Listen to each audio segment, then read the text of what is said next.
Hi hello friends, welcome to Deepa kitchen. ಈ ದಿನದ ವಿಡಿಯೋದಲ್ಲಿ ಉಪವಾಸದ ಸಮಯದಲ್ಲಿ ಮಾಡಿಕೊಳ್ಳಬಹುದಾದಂತ ತುಂಬಾನೇ ರುಚಿಯಾಗಿರುವಂತ ಸುಲಭವಾಗಿರುವಂತ ದೋಸಾ ರೆಸಿಪಿ ನಿಮ್ ಜೊತೆ ಶೇರ್ ಮಾಡತ್ತೀನಿ ನೋಡ್ರಿ. ಇಲ್ಲಿ ನೋಡ್ರಿ, ಒಂದು ಮಿಕ್ಸಿ ಜಾರಿಗೆ 1 ಕಪ್ ಆಗೋಷ್ಟು ನಾನು ಒರೆದ ಅಕ್ಕಿ ಹಾಕೊಂಡಿನ್ರಿ. ಉಪವಾಸದ ಅಕ್ಕಿ ಕೂಡ ಅಂತಾರೆ. ಅದೇ ರೀತಿ ಒಂದ್ ಅರ್ಧ ಕಪ್ ಆಗೋಷ್ಟು ಸಾಬುದಾನಿ ಹಾಕೊಂಡಿನ್ರಿ.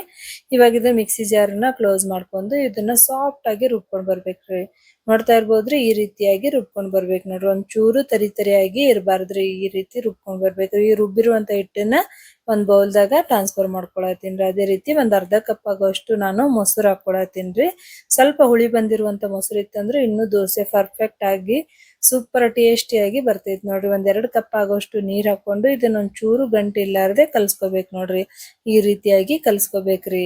ಜಾಸ್ತಿ ತೆಳುನೂ ಇಲ್ರಿ, ಜಾಸ್ತಿ ಗಟ್ಟಿನೂ ಇಲ್ರಿ. ಈ ರೀತಿಯಾಗಿ ಹಿಟ್ಟು ಅನ್ನೋದು ಇರ್ಬೇಕ್ರಿ. ಇವಾಗ ಇದ್ರ ಲಿಡ್ ಕ್ಲೋಸ್ ಮಾಡಿ ಸೈಡಿಗೆ ಇಟ್ಟು ನಾವು ಚಟ್ನಿ ರೆಡಿ ಮಾಡ್ಕೊಳ್ಳೋಮಂತ್ರಿ. ಚಟ್ನಿ ರೆಡಿ ಮಾಡಾಕ ಇಲ್ಲಿ ಒಂದು ಮಿಕ್ಸಿ ಜಾರಿಗೆ ಒಂದ್ ಅರ್ಧ ಕಪ್ ಆಗೋಷ್ಟು ಶೇಂಗಾ, ಒಂದ್ ಅರ್ಧ ಕಪ್ ಆಗೋಷ್ಟು ತುರಿದಿರುವಂತ ಹಸಿ ಕೊಬ್ಬರಿ ತುರಿ ಹಾಕೊಂಡೇನ್ರಿ. ಒಂದ್ 4 ಹಸಿಮೆಣಸಿನಕಾಯಿ, ಒಂದ್ ಅರ್ಧ ಕಪ್ ಆಗೋಷ್ಟು ಮೊಸರು ಹಾಕೋದ್ರಿಂದ ಟೇಸ್ಟ್ ಜಾಸ್ತಿ ಬರ್ತೈತ್ರಿ ಚಟ್ನಿಗೆ. ಅದಕ್ಕಂತ ಹೇಳಿ ಮೊಸರು ಹಾಕೊಂಡೇನ್ರಿ. ರುಚಿಗೆ ತಕ್ಕಷ್ಟು ಉಪ್ಪು, ಸ್ವಲ್ಪ ನೀರ್ ಹಾಕೊಂಡು ಇದನ್ನ ರುಬ್ಕೊಂಡ್ ಬರುವಂತ್ರಿ. ಇವಾಗ ನೋಡ್ತಾ ಇರ್ಬೋದ್ರಿ, ಚಟ್ನಿ ಅನ್ನೋದು ಪರ್ಫೆಕ್ಟ್ ಆಗಿ ರೆಡಿ ಆಗೈತ್ರಿ. ಈ ರುಬ್ಬಿರುವಂತ ಚಟ್ನಿನ ಒಂದ್ ಬೌಲ್ದಾಗ ಹಾಕೊಳತ್ತೀನ್ರಿ. ನೀವು ಬೇಕಂದ್ರ ಚಟ್ನಿಗೆ ಒಗ್ಗರಣೆ ಕೂಡ ಹಾಕೋಬಹುದ್ರಿ. ಇಲ್ಲಿ ನಾ ಉಪವಾಸಿಗಂತ ಮಾಡತ್ತೀನಲ್ರಿ, ಚಟ್ನಿಗೆ ಒಗ್ಗರಣೆ ಹಾಕಿಲ್ರಿ. ನೀವ್ ಯಾವಾಗ್ಲೂ ಉಪವಾಸ ಹಿಡ್ದಾಕ್ರ ದೋಸೆ ಈ ರೀತಿ ದೋಸೆ ಮಾಡಿದ್ರಿ ಅಂದ್ರ ಹಿಂಗೆ ಚಟ್ನಿ ಮಾಡ್ಕೊರಿ. ಟೇಸ್ಟ್ ಅಂತೂ ಸೂಪರ್ ಆಗಿರ್ತೈತ್ ನೋಡ್ರಿ. ಸೈಡಿಗೆ ಇದು ಚಟ್ನಿನ ಸೈಡಿಗೆ ಎತ್ತಿಟ್ಟು ಹಿಟ್ ಕಡೆ ಹೋಗುವಂತ್ರಿ. ಹಿಟ್ಟಿಗೆ ಇಲ್ಲಿ ನಾನು ರುಚಿಗೆ ತಕ್ಕಷ್ಟು ಉಪ್ಪು ಹಾಕೊಂಡು ಒಂದ್ಸರ್ತಿ ಇದನ್ನ ಮಿಕ್ಸ್ ಮಾಡ್ಕೊಳ್ಳುವಂತ್ರಿ. ನಿಮ್ಗೆ ಜಾಸ್ತಿ ಗಟ್ಟಿ ಅನಿಸ್ತಂದ್ರ ಸ್ವಲ್ಪ ನೀರ್ ಹಾಕೊಂಡು ತೆಳು ಕೂಡ ಮಾಡ್ಕೋಬಹುದ್ರಿ.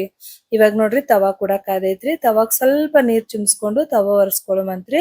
ನಾವೇನ್ ರೆಡಿ ಮಾಡ್ಕೊಂಡೇವಲ್ರಿ ಹಿಟ್ಟನ್ನ ಒಂದ್ಸರ್ತಿ ಮಿಕ್ಸ್ ಮಾಡ್ಕೊಂಡು ನೀವು ಯಾವ ರೀತಿ ಬೇಕೋ ಆ ರೀತಿ ಹಾಕೋಬಹುದು ನೋಡ್ರಿ. ತೆಳು ಬೇಕಂದ್ರ ತೆಳುವಾಗ್ನು ಹಾಕೋಬಹುದ್ರಿ, ಅಥವಾ ಸೆಟ್ ದೋಸೆ ಕೊತ್ಲೇನು ಹಾಕೋಬಹುದು. ನೀವು ಯಾವ ರೀತಿ ಹಾಕೊಂಡ್ರು ಪರ್ಫೆಕ್ಟ್ ಆಗಿ ದೋಸೆ ಬರ್ತೈತ್ ನೋಡ್ರಿ. ಇವಾಗ ನೋಡ್ರಿ, ನಾನ್ ತೆಳುವಾಗಿರುವಂತ ದೋಸೆನೆ ಮಾಡ್ಕೊಂಡೇನ್ರಿ. ಇದನ್ನ 2 ಸೈಡ್ ಚಂದಗೆ ಬೇಯಿಸ್ಕೋಬೇಕ್ರಿ. ಸ್ವಲ್ಪ ಎಣ್ಣೆ ಅಥವಾ ತುಪ್ಪ ಹಾಕೊಂಡು ಬೇಯಿಸ್ಕೋಬಹುದು ನೋಡ್ರಿ. ನೋಡ್ತಾ ಇರ್ಬೋದ್ರಿ, ನಮ್ಮ ರುಚಿಕರವಾಗಿರುವಂತ ಉಪವಾಸಿನ ದೋಸೆ ರೆಡಿ ಐತ್ ನೋಡ್ರಿ. ಕೇವಲ 10 ನಿಮಿಷದಲ್ಲಿ ಈ ದೋಸೆ ಮಾಡ್ಕೋಬಹುದು ನೋಡ್ರಿ. ದಿನಾಲು ಸಾಬುದಾನಿ ತಿನ್ನೋ ಬದ್ಲಿ ಒಂದ್ಸರ್ತಿ ಈ ರೀತಿಯಾಗಿ ಮಾಡ್ಕೊಂಡ್ ತಿನ್ರಿ. ಟೇಸ್ಟ್ ಅಂತೂ ಅಲ್ಟಿಮೇಟ್ ಆಗಿರ್ತೈತ್ ನೋಡ್ರಿ. ನನ್ ರೆಸಿಪಿ ನಿಮಗ್ ಇಷ್ಟ ಆಯ್ತಂದ್ರ ಮರಿಲಾರ್ದೆ ಲೈಕ್ ಮಾಡ್ರಿ, ಚಾನೆಲ್ ಸಬ್ಸ್ಕ್ರೈಬ್ ಮಾಡ್ರಿ. ನಿಮ್ಗೆ ಇಷ್ಟೇ ಈಜಿ ರೆಸಿಪಿ ಬೇಕಾಗಿತ್ತಂದ್ರ ನನ್ನ ಚಾನೆಲ್ನ ಸಬ್ಸ್ಕ್ರೈಬ್ ಮಾಡೋದು ಮಾತ್ರ ಮರೆಯಕ್ ಹೋಗ್ಬೇಡ್ರಿ. ನೆಕ್ಸ್ಟ್ ವಿಡಿಯೋದಾಗ ಸಿಗ್ತೀನಿ. ಅಲ್ಲಿವರೆಗೂ ಬಾಯ್.